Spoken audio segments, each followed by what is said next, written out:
Urinary బ్లాడర్లో మనం neglect చేస్తే సిమ్టమ్స్ని like urgency అని, ఎక్కువ సార్లు వెళ్ళడం కానీ, బ్లడ్ పడడం కానీ, యూజువల్గా ఏంటంటే యూరిన్ ఇన్ఫెక్షన్ వల్ల అయ్యుండొచ్చు, లేకుంటే ఇలాంటి పెద్ద స్టోన్ వల్ల కూడా అయ్యుండొచ్చు.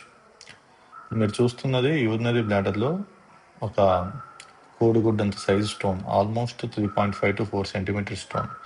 ఇంతకుముందు ఈ స్టోన్స్ని కోత పెట్టి తీసేవాళ్ళం అనమాట. ఇప్పుడు ఇలాంటి స్టోన్స్ని ఏం చేస్తున్నాం అంటే ఎండోస్కోపీ పద్ధతిలో ఏ కోత కానీ కుట్టు కానీ లేకుండా ఈజీగా మెషిన్ తోటి బ్లాస్ట్ చేసి తీయడం జరుగుతుంది. ఇక్కడ మీరు చూసారా, స్టోన్ ఒక పాయింట్లో ఫోకస్ కొడుతూ ఉంటే ఆ డ్రిల్లింగ్ మెషిన్తో it will suddenly give away అనమాట. 2 ముక్కల్లాగా పగిలిపోతుంది.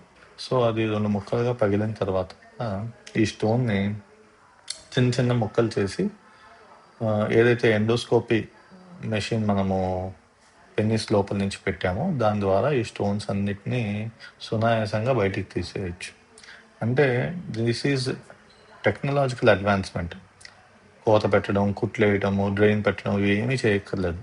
ఈ సర్జరీలో ఉన్న గొప్పతనం ఏంటంటే ఇవాళ సర్జరీ చేస్తే నెక్స్ట్ డే డిశ్చార్జ్ చేసేయచ్చు. ఎంత పెద్ద స్టోన్ అయినా సరే మెషిన్తో చేసి లేదంటే లేజర్తో బ్లాస్ట్ చేసి తీసేయడం జరుగుతుంది. ఇప్పుడు మీకు ఫాస్ట్ ఫార్వర్డ్లో స్టోన్ చిన్న చిన్న మొక్కలు చేయడం చూపిస్తున్నాను.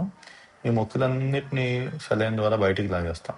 కానీ వెరీ వెరీ ఇంపార్టెంట్ థింగ్ ఏంటంటే ఇలాంటి వాళ్ళలో స్టోన్ అసలు ఎందుకు వచ్చింది మనం అన్వేషించాలి. యూజువల్గా ఈ పేషెంట్ ఏంటంటే పెద్ద ఆయన, వీళ్ళకి ఏంటంటే ప్రాస్టేట్ గురించి సైజు పెరగడం వల్ల ఇలాంటి స్టోన్స్ వస్తుంటాయి. So at a later date we need to deal with prostate gland also. మెడిసిన్స్తో సరి అయితే ఓకే, లేదంటే దానికి కూడా ఎండోస్కోపీ ద్వారా సర్జరీ చేసి ప్రాస్టేట్ని ఫ్రీ చేయడం జరుగుతుంది. నమస్తే.